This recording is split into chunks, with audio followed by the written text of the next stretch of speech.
Okay, Assalamu alaikum, dear students of class 3 for 2026. তোমাদেরকে নতুন শিক্ষাবর্ষে ওয়েলকাম। তোমরা যারা ক্লাস 2 থেকে ক্লাস 3-তে উঠছো 2026 সালে, তোমাদের 2026 সালের ক্লাস 3-র কোনো বই চেঞ্জ হচ্ছে না, ঠিক আছে? ক্লাস 4 এবং 5-এর বই চেঞ্জ হবে, 1, 2, 3-র কোনো বই চেঞ্জ হচ্ছে না, ঠিক আছে? তো তোমাদের ক্লাস 3-র যে ইংরেজি বইটা সম্পর্কে আমরা একটু পরিচিত হব, ইংরেজি বইটা সম্পর্কে একটু জানবো।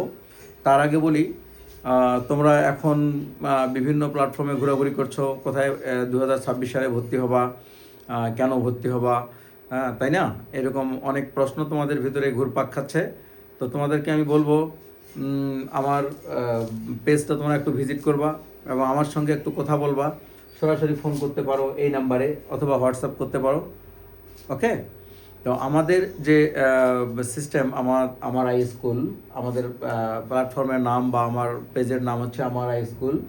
আমরা এখানে ক্লাস 3-তে যে পড়ানোর সিস্টেমটা তোমাদেরকে বলি একটু। ক্লাস 3-তে আমরা মেইনলি ইংলিশ গ্রামার অ্যান্ড ম্যাথটাকে পড়াবো একেবারে line by line, page to page. আর অন্যান্য যে বিষয়গুলো আছে, এই বিষয়গুলো আমরা প্রত্যেকটা সাবজেক্টের প্রত্যেকটা টপিক ওয়াইজ আমরা হোমওয়ার্ক দিয়ে এক একটা টপিকের উপর 2, 4, 5, 7, 10 বার করে পরীক্ষা নেব, যাতে ওই টপিকের কোনো রকমের কনফিউশন না থাকে, ওই টপিকে কোনো গ্যাপ না থাকে। কারণটা কি? কারণ হচ্ছে, তোমাদেরকে বলি, তোমরা একটু লক্ষ্য করো যে তোমাদের ক্লাস 3-তে প্রত্যেকটা বই তোমরা যদি একটু লক্ষ্য করো, যেমন এটা ইংরেজি বইটা, আমরা ইংরেজি বইটাতে একটু খেয়াল করি। ইংরেজি বইয়ে আমাদের কি আছে? ইংরেজি বইয়ে দেখো, আমরা যদি কন্টেন্টে যাই, আমরা যদি সূচিপত্রে যাই, ক্লাস 3-র ইংলিশ বইয়ের সূচিপত্রে দেখো, একটু লক্ষ্য করো। সূচিপত্রে তোমাদের কি আছে? তোমাদের সূচিপত্রে হচ্ছে মাত্র কি আছে?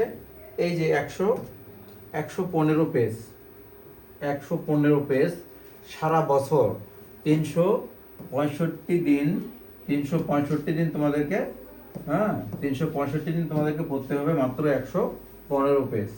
ইউনিট হিসেবে যদি খেয়াল করো, মাত্র 8টা ইউনিট তোমরা পড়বা, ঠিক আছে?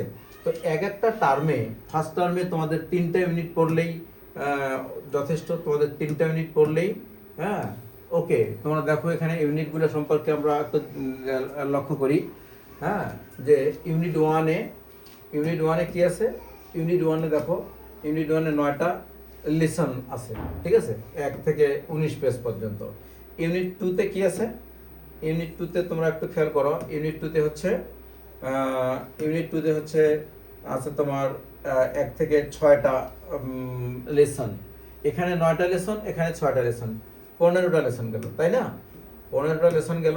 আর ইউনিট 3-তে তোমার কি আছে দেখো, ইউনিট 3-তে আছে মাত্র 6টা লেসন। আমাদের যদি প্রথম সাময়িক পরীক্ষায় আমরা যদি খুব বেশি করে পড়ি, তাহলে 3টা ইউনিট পড়বো, 1 থেকে 3 ইউনিট পর্যন্ত পড়বো। প্রথম সাময়িক পরীক্ষা পরীক্ষা পর্যন্ত আমাদের সময় থাকবে মিনিমাম 5 মাস।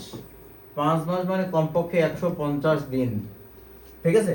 150 দিনে আমাদেরকে পড়তে হবে, এই ইউনিট 3 পর্যন্ত পড়তে হবে। সো খুব সহজ। আমাদের এক একটা লেসন যদি 3 দিন 4 দিন করে পড়ি, 5 দিন করে পড়ি, তবুও আমাদের সময় থাকবে।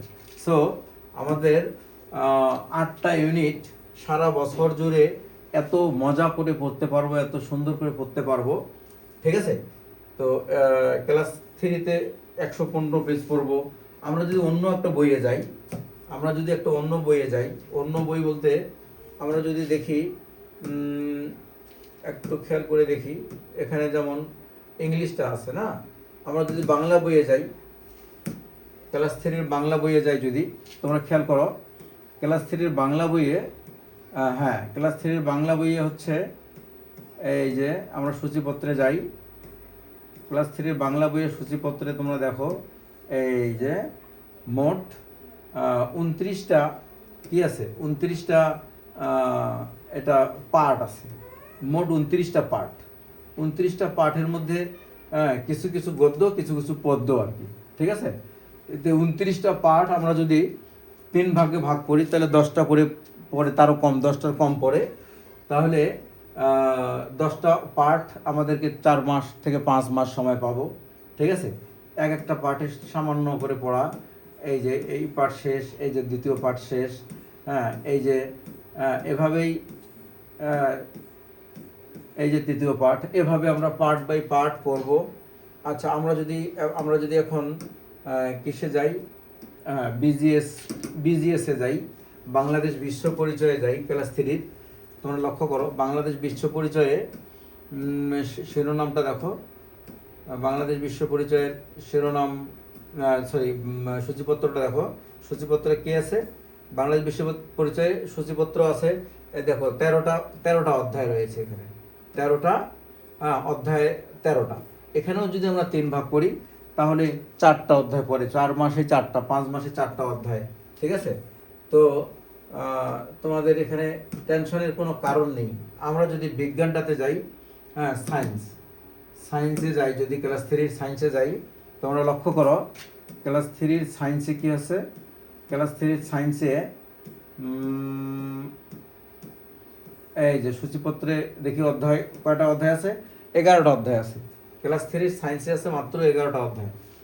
বোঝা গেছে? বিজ্ঞানের ক্লাস 3 সায়েন্সে বিজ্ঞানের 11টা অধ্যায়। এই যে 149টা, এখানে শব্দকোষ এটা বাদ দাও, 146 পৃষ্ঠা। আমরা যদি গণিতে যাই, আমরা যদি ক্লাস 3 ম্যাথে যাই, ম্যাথ বা গণিতে যাই, দেখো ক্লাস 3 গণিতের সূচিপত্র তোমরা একটু খেয়াল করো, তাহলে বুঝতে পারবে। ক্লাস 3 সূচিপত্রটা হচ্ছে, দেখো এখানে, হ্যাঁ, ক্লাস 3 সূচিপত্রে এখানে 13টা অধ্যায় আছে, এখানেও 13টা অধ্যায়। মানে প্রত্যেকটা বইয়ে 12, 13, 14টা করে অধ্যায় আছে। আমরা যদি ক্লাস 3 ইসলাম শিক্ষায় যাই, এখানে তো অধ্যায় আরও কম। দেখো এখানে এই যে ইসলাম শিক্ষায় অধ্যায় কতগুলো তোমরা একটু লক্ষ্য করো। তার মানে কি, আমরা যদি টাইমটাকে, এই দেখো 5টা অধ্যায় মাত্র। আমরা যদি প্রথম শ্রমিকে 2টা অধ্যায় পড়ি, 47 পৃষ্ঠা পর্যন্ত আমরা পড়তে হবে আমাদের। যাই হোক, প্রত্যেকটা বইয়ের অধ্যায়গুলো তোমরা জানলে, এভাবে আমরা একেবারে জানুয়ারির 1 তারিখ থেকে প্রত্যেকটা বইয়ের আমরা ডিভিশন করে নেব, ভাগ করে নেব অধ্যায়গুলো, যে কোন মাসে কতগুলো অধ্যায় আমাদের পড়তে হবে। এভাবে এগিয়ে পড়লে অল্প অল্প করে পড়া আমরা আগাবো, এবং পরীক্ষাগুলো প্রতিদিনই পরীক্ষা হবে। সপ্তাহে আমাদের এখানে ক্লাস 3 সপ্তাহে 5 দিন ক্লাস হবে, এবং প্রতিদিন পরীক্ষা হবে। 5 দিন ক্লাস, 7 দিন পরীক্ষা, প্রতিদিন পরীক্ষা হবে। এবং এক একটা অধ্যায়ের উপরে আমাদের 5 বার, 7 বার, 10 বার, 20 বার পর্যন্ত পরীক্ষা হবে। ওই অধ্যায়টাতে কিচ্ছু থাকবে না। সো তোমরা অবশ্যই কি করবে, এখানে তাড়াতাড়ি ভর্তি হয়ে নাও, যাতে আমরা প্রত্যেকটা বিষয়, ইংলিশ গ্রামার সহ, ইংলিশ ম্যাথ সহ বাকি সবগুলো বিষয় আমরা সমানভাবে আগাতে পারি। ওকে, আল্লাহ হাফেজ।